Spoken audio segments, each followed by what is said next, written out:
Welcome to the Vet Med Wellness and Leadership Podcast, where we discuss central challenges vet med leaders face, such as burnout, stress, and difficult interactions with clients and staff, just to name a few. In each episode, you will hear about actionable solutions that you can apply to your practice and invitations to connect with fellow leaders who are passionate about improving the wellness of the vet med profession. By subscribing, liking, commenting, or sharing this podcast, you are helping more veterinary professionals find the resources shared in these episodes.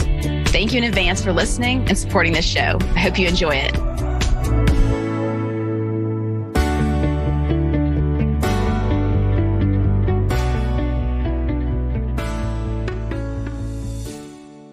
Hey, everybody, it's Crystal Stokes, and joining me today is Dr. Bruce Silverman, who is the founder of Village West Veterinary and the Critical Animal Relief Foundation in Chicago. Through over 26 years of general emergency and shelter medicine practice, in combination with business management roles and hospital ownership, he's realized through all the exhausting challenges over all the years, one central pillar that underlies and guides all of what we experience as a profession. Not just our profound connection with animals, but a deep and honest spirituality that the connection provides. And while the growing religion of animal adoration requires each of us to represent the profession in a clergy-like manner as we deliver the healing skills expected of us, our inner peace is also soothed by this human-animal connection should we choose to engage it, especially while we toil away in the course of our busy days and nights. And that's what we're here to talk about today. The profound connection with animals and the spirituality that connection provides, as well as empathy, how it is a central strength, and how we can deepen our awareness and practice of connecting to our patients. Okay, so thank you so much for being with us today, Dr. Bruce. Thank you, Crystal. It's wonderful to be here. Awesome. Well, I wanted to start with, let's just look at the typical workday or night, because some of us are working night shifts. And I'd love to take a peek of what that workflow is like and some of the things that may cause us to get swept up in the chaos and sort of forget this so important bond. Yeah, I think it's so easy to find as we're racing around. We've got patients piling up in rooms, or we have a surgery that's recovering. We've got another one to get started. You name it. As an owner, you may have somebody on the phone, something important about insurance or bills to pay or what have you. And there's so many distractions as we're pulled in 18 different directions. And the actual that interaction we have with the animals is really so essential for what we do. And yet we're just pulled away from it, and it's too easy to not focus in the moment on those interactions, which are they're not just critical for the interaction in the exam, the assessment of the patient, the assessment of the patient and the owner. But it actually brings an intercom for us. Yes, that's. I think it's one of those things that can be really undervalued. I'm thinking back to my younger years of getting into practice as a psychotherapist, and I can remember the pull of just trying to get the technical stuff done. Like, you have to write the notes, and you have to schedule the things, and you have to send this thing to the other doctor, and you have to, coordinate with a psychiatrist, and then also call the parents. And there's all this external, the context, the to-dos, and then the depth of the bond and taking a moment to really connect and be present almost felt like a nice to have rather than the fundamental foundation upon which this work is being done. And I'd love to know, was there a point in your career as a doctor where you may have felt either you were maybe losing touch with this, or you became aware that it was so important and started to focus on making it more of a focal point for you? Yeah, I think, good question. I think it's always been important to me, but you're right. There was some, I can't even say that it was an aha moment. It was it was perhaps some moments where when everything's flowing well, um, we have our cadence, we're in and out of appointments or what have you, and the there is that moment you have to actually learn. When you even walk in a room where you have a pet in a cage, and you have to assess them from a distance. You're supposed to stop. I mean, we learned that from day one in school. You're supposed to stop and look at that patient. Well, then after a while, you learn, well, you better look at that owner too. And so you actually have to stop and assess the situation. Well, there's nothing about that situation that's about you. And so it is an outward looking assessment. And so you need that to turn off anything about yourself, whether it's a relationship issue, you just got off the phone with a partner or family member or something, or you had a situation. Oh my God, we have enough of these situations we talk about all the time where there was something really challenging in the treatment room or in another exam room. And, we are forced to bury that as we run into our next interaction and or walk.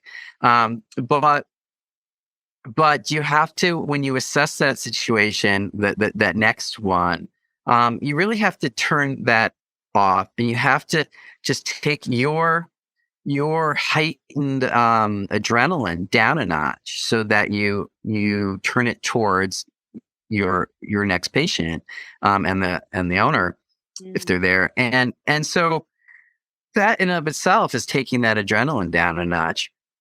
I think when I've and then that's not even talking about, okay, now when you start your exam, because when you start your exam, um I was about to say the patient has a very heightened awareness of your presence. In a lot of cases, obviously, if they're moribund or something like that, still you should approach with gentle care. But so the patient's has heightened awareness.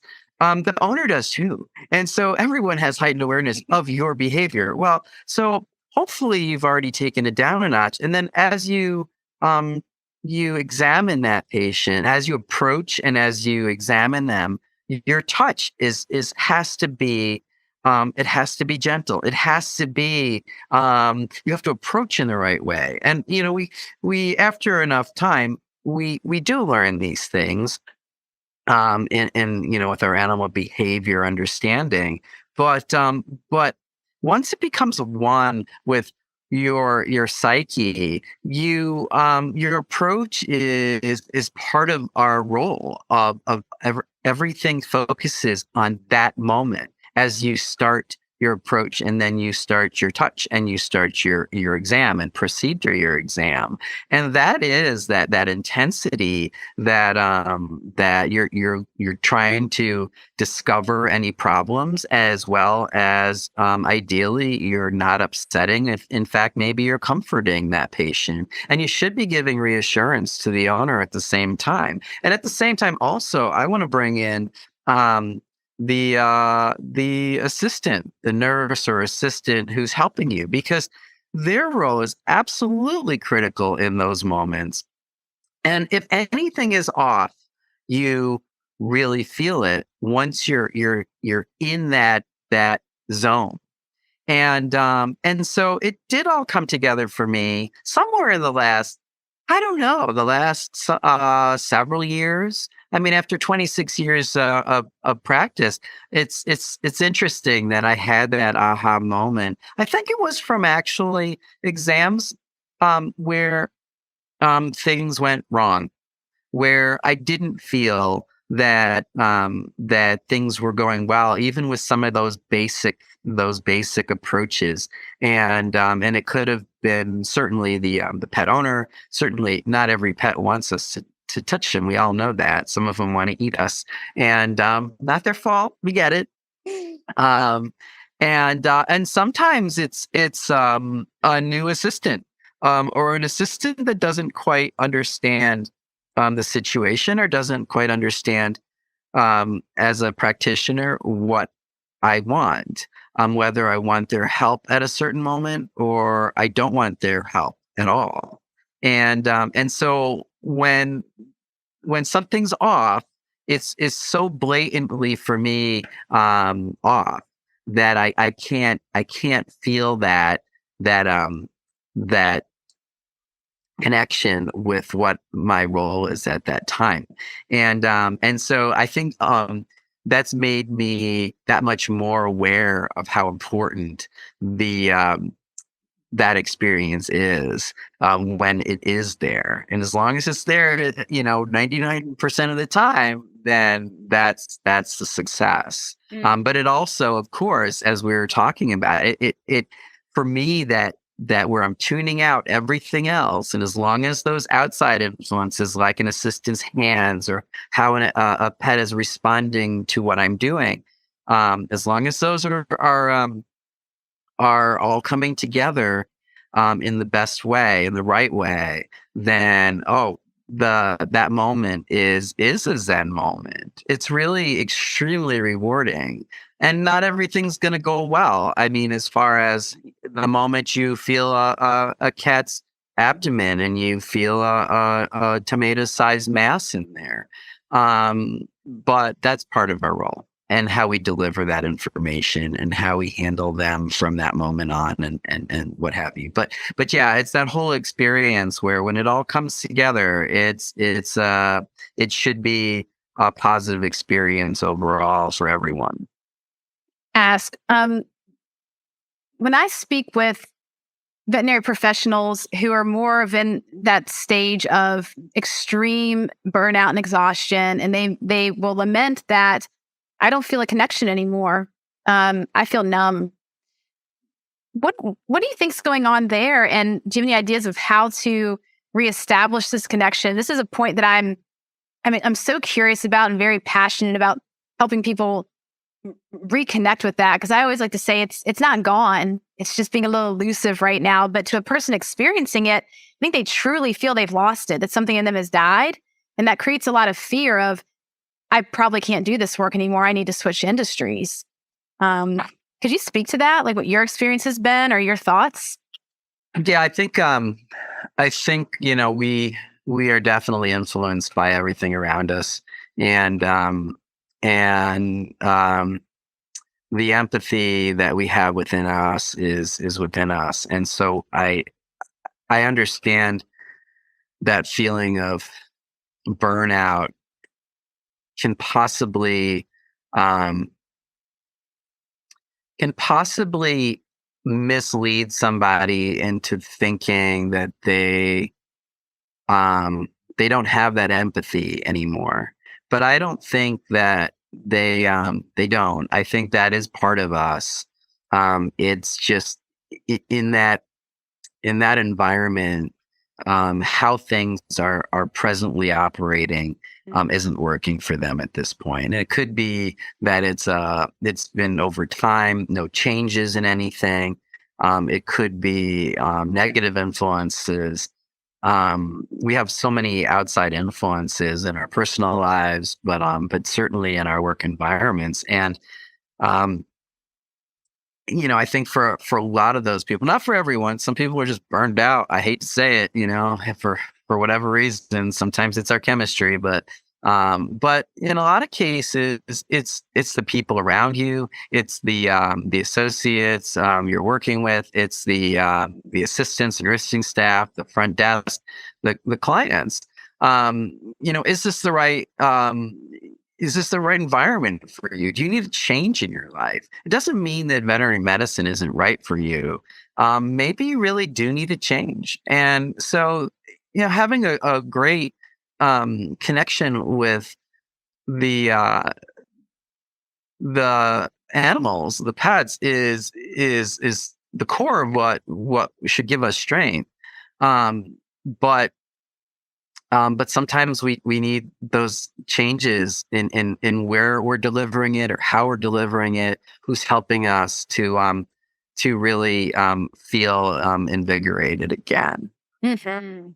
I really appreciate your perspective on it. And it also, as I listen to you kind of walk through what it's like to slow down when you enter a room with a client or a patient, it almost felt like there's this fresh start feeling that each new encounter is a fresh start. It's like an invitation to slow down and be very present and to allow your all these fine instruments within ourselves, like intuition and empathy, to just ignite and turn on and start to sense and connect with the other technician that may be in the room, with the pet parent, with the animal in front of us, with ourselves.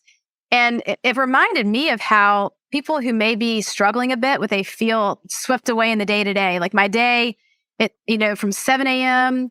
to 8 p.m. is just a whirlwind. And all I did was task, task, task, task, task. At the end of the day, I feel drained and not fulfilled. And I wonder if they were able to remind themselves or take away what we're talking about today of what if we could enter into each moment, slowing down for a beat, to really remind ourselves of this connection of why most of us got into this industry to begin with, into this profession, that this may be a resource right in front of us that is untapped. Yeah, I think one of the most important things that we have to remember, and I know in the intro you mentioned our our role as I think healing clergy, is that we have a professional skill, um, but are we technicians or are we healers? And as part of that role, we have a great responsibility for what we're supposed to represent.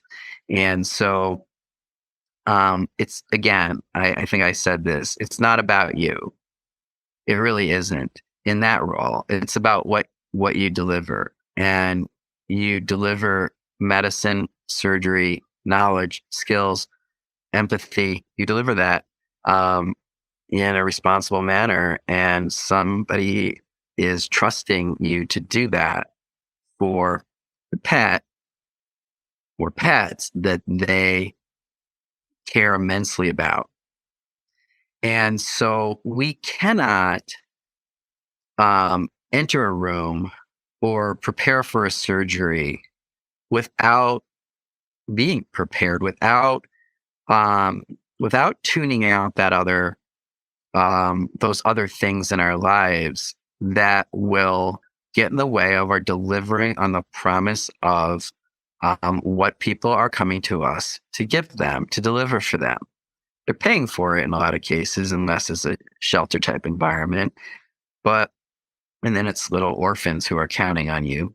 But there are lives that are being entrusted to you, and that's the role you've chosen or have felt that has been chosen for you by divine spirit, and so that is the core of what should continue to give people inspiration. And so the changes we make in our lives around that, if we choose to continue with that, or maybe somebody needs a break, but that's our role, and however that is nurtured, so that we can continue on that and actually um, find that we can celebrate it with pet owners and with our associates, our staff, and with the look in a pet's eyes when they trust you and they know with your approach and with your handling that you care about them. When you can deliver those things, um, that is everything in my view.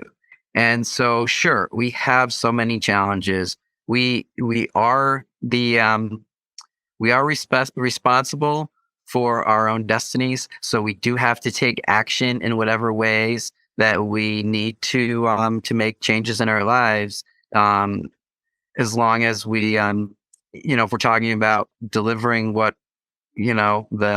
delivering um, real healing care, then the other things we have to make those changes We can't passively hope that there will be some sort of change in the all those outside influences, so that we don't burn out, so that we somehow feel more appreciated or what have you.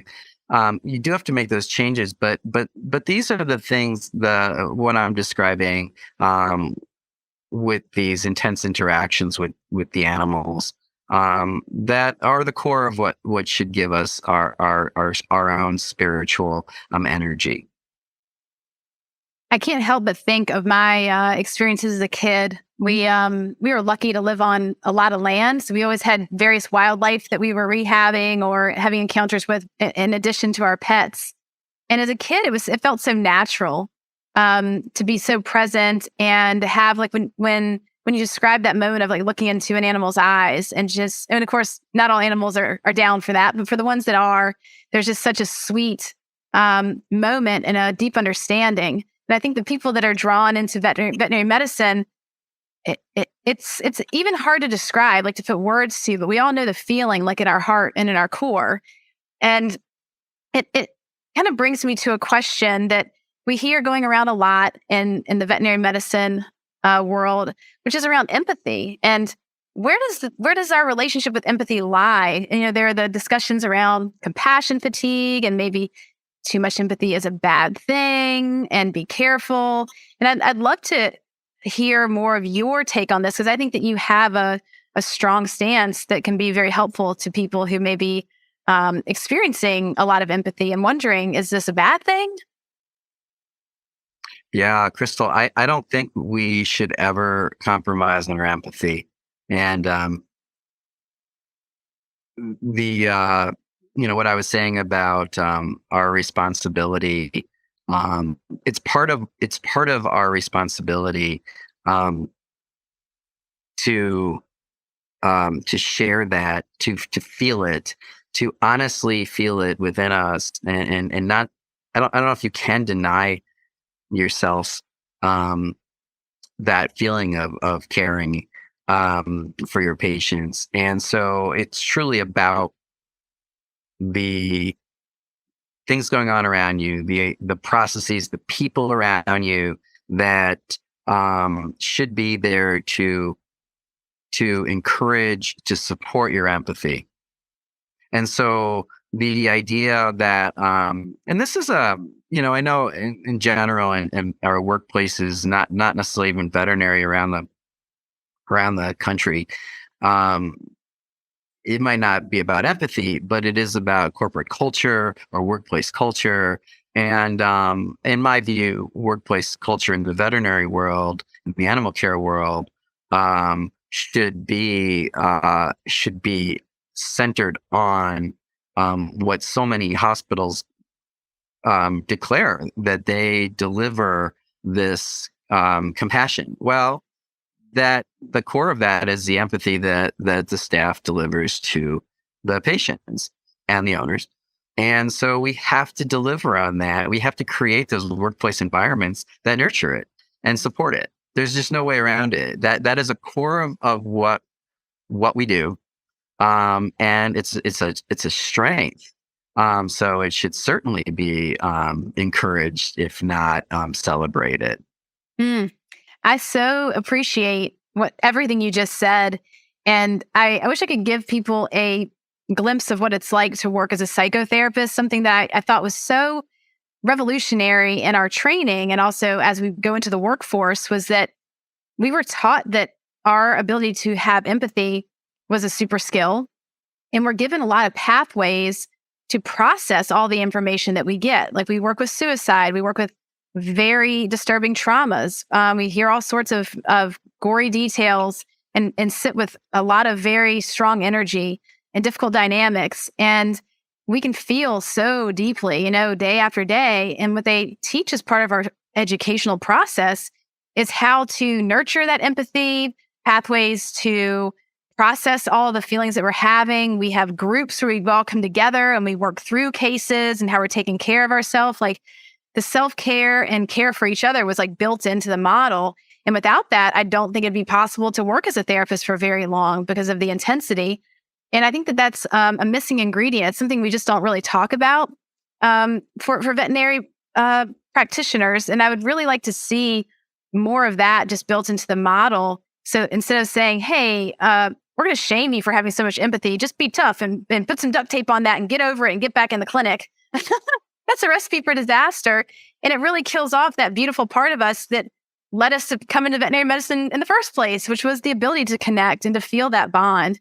So I love that you're able to take a stance on this and to say it in such an elegant way. It's so important.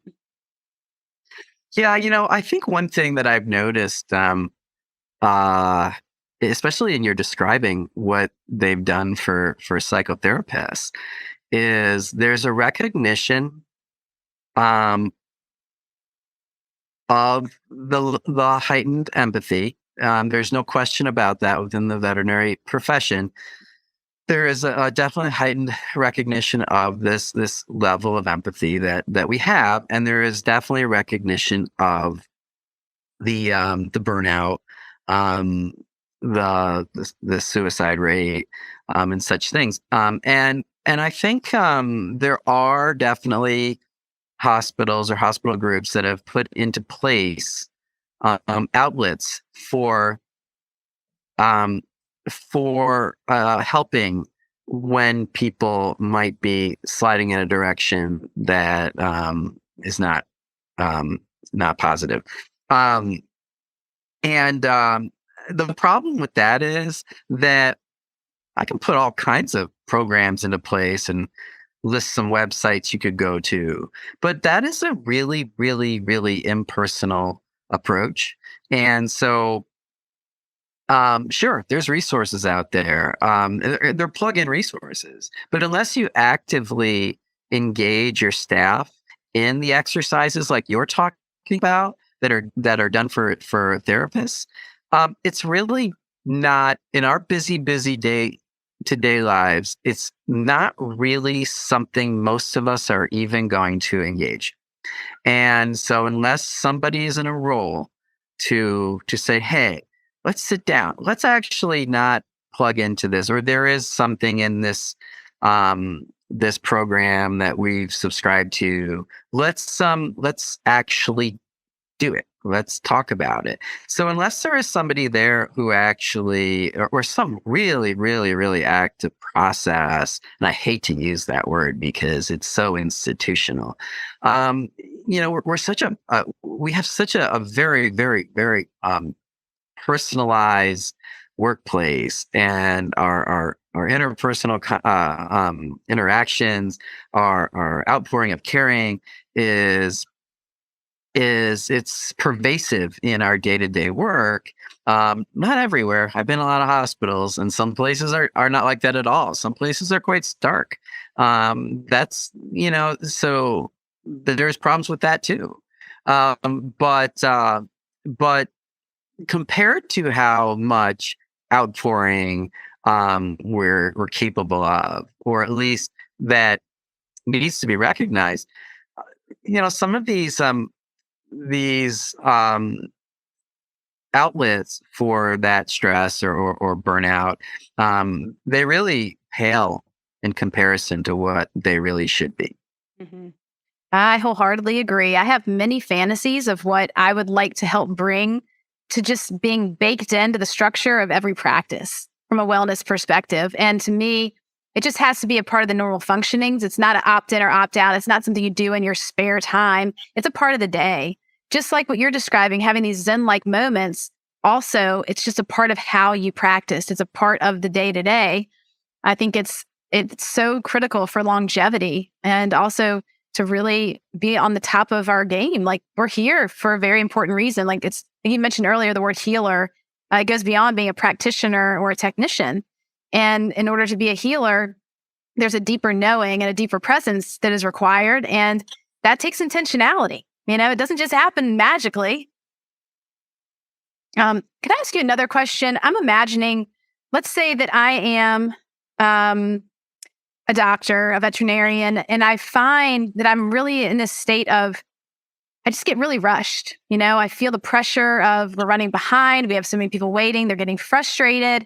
And I can just feel myself filled with that adrenaline and a lot of pressure, a lot of noise in my head, Um, do you have any advice for someone like that, like me, let's say, of how to shift into that Zen like place while still living in the reality that we might be very behind or the wheels are kind of coming off the bus? Yeah, I think simply, like I described earlier, when you approach, and we're really talking about like the next appointment, um, when you versus your next surgery, different dynamic. But when you approach your next room, um, you have to stop before you go in. You really have to actively shed everything else before you go in that room. Ideally, if you have a file already in your hand, hopefully you don't have to run in that room and you have no idea what's going on. Um, you get some information, something before you go in, and then you shed everything else. You stop, take a pause, take a breath, and you can picture, I mean, those situations, like I said, where you're rushed, people feel that, clients feel that, the pets feel that. If you haven't taken yourself down a notch, you've already started out kind of screwing up, in my view. You really can't approach any next appointment. They just came in off the street, their day, whatever their day is like, they reset as soon as they're in that room. They're counting on you to come in that room calm, collected, under control. That's what you're that's what you have to represent. But it also is, remember, it's essential for carrying out that exam. And so you need to, it's a requirement for you to take it down a notch before you go into that next appointment. Mm, You yeah. just have to do it. Pause, take a Mm. breath, go in, I really like look that. at them, greet them, look at the pet, assess the pet. If you know them, great, then even better. But still, I mean, if you know them, they know you. That means if you come in rushed, they they feel that too. Yeah. And so you're doing a disservice to everyone. Hmm. I love that. And I remember previously too, and some of the things that you and I discussed offline, you'd also mentioned the importance of just positive thoughts. Like we can have these inner critics in our head and all these negative thoughts about how we're so behind or this is going wrong or there's, you know, various stressors that we're focused on and we can really think a lot about and it can just crowd out all the room in our brain. And I'd love for you to speak a bit about the necessity of positive thoughts and the role they would play. Yeah, well, yeah. Unfortunately, we can't always have positive thoughts, but they do truly help us through our day. And so, um, I I always err towards trying to be positive. I don't like negativity. I don't want to hide behind an idea that there's no negativity. There is, but looking for the positive side of things. Um, you if it's with clients, you really have to read them, um, and address their need for your approach to any topics, whether it's financial or it's a serious health concern that's new or chronic. Um, but but yeah, I hate to say it again, but it's our role to remain that figure of responsibility, control, and that figure that people can look to for encouragement, or if it's not encouragement, at least I mean, we've all been there with euthanasias, comfort, Mhm. and so we need to look on the bright side of things or on the comforting side of things. And actually, I will say one other thing about I keep mentioning the pet owners um, and the pets, but our staffs look to us I know there's been such a huge focus on technicians and nursing staff and CSRs these days. Um, and I do have to say, I feel that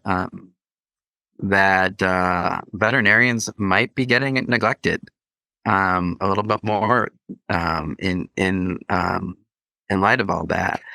Um, and yet we have to be that person that the staff looks to in our care of the patients, care of the owners, care of the support staff. Um, that's pretty critical for that workplace to feel um, that it's that healing environment that it's supposed to be. And some people might want to leave an environment where, so as far as staff retention and such, and we all play a role in each other's experience, but as the licensed professional healer, your role is that much more important, and you have to be an inspiration for those people around you, Mhm. including the support staff, especially the support staff, and that means respecting how they feel as well. But demonstrating that with your definitely with your care of the patients and the intensity in which we approach our care for each patient.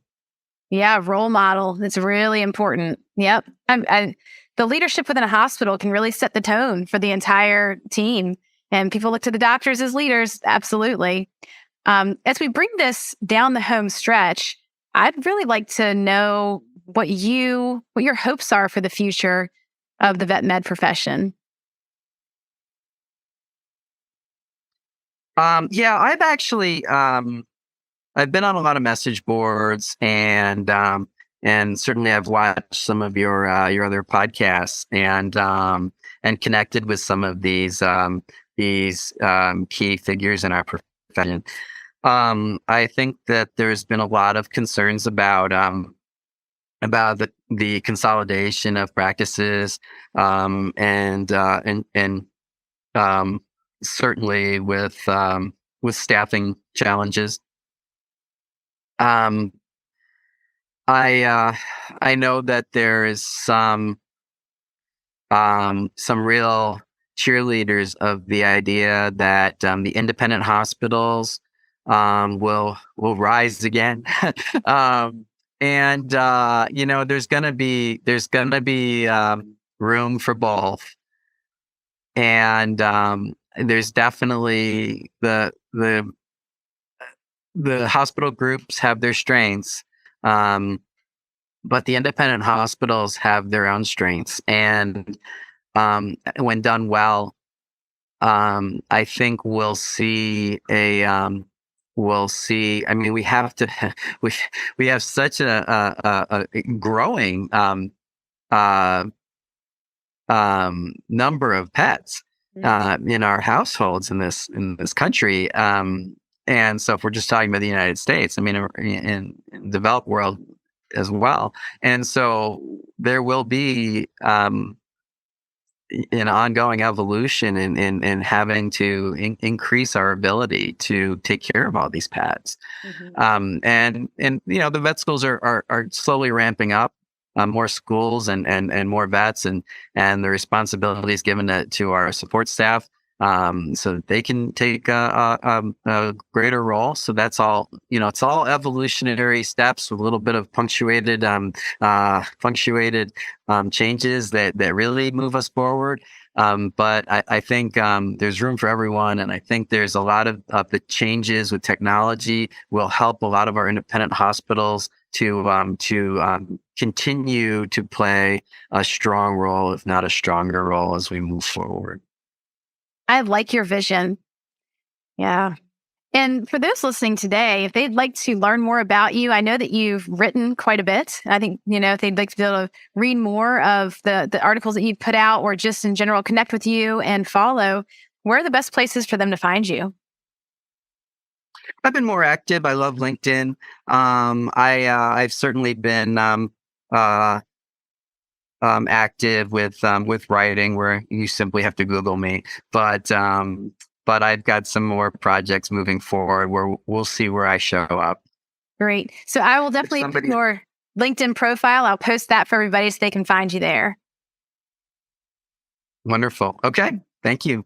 Great. Well, Dr. Bruce, I really appreciate you being on today. This has been a topic I've been very much looking forward to talking more about, because it's kind of one of those topics that to me feels unspoken. It's there, but we don't really talk about it, but it's so critically important. And you did a beautiful job of bringing language to it, and also painting the picture for what it might look like to engage it more often as we're practicing throughout the day. So the tangible takeaways. So I really, really appreciate you being here with us today. Yeah, sorry, my sun was setting, so I'm losing light. I didn't want to leave the. Sorry about that. No problem at all. We can still see the outline of your kitty cat in the background too, saying hi every now and again. Well, isn't that the most important? Absolutely. All right, Dr. Bruce, thanks so much today. Thank you, Crystal. Thank you for joining me today. I hope that you feel stoked after listening to this episode. And as always, I would love to hear your comments and feedback. Is there a topic that you want to know more about? Please let me know. And thank you again for subscribing and sharing your favorite episodes with others.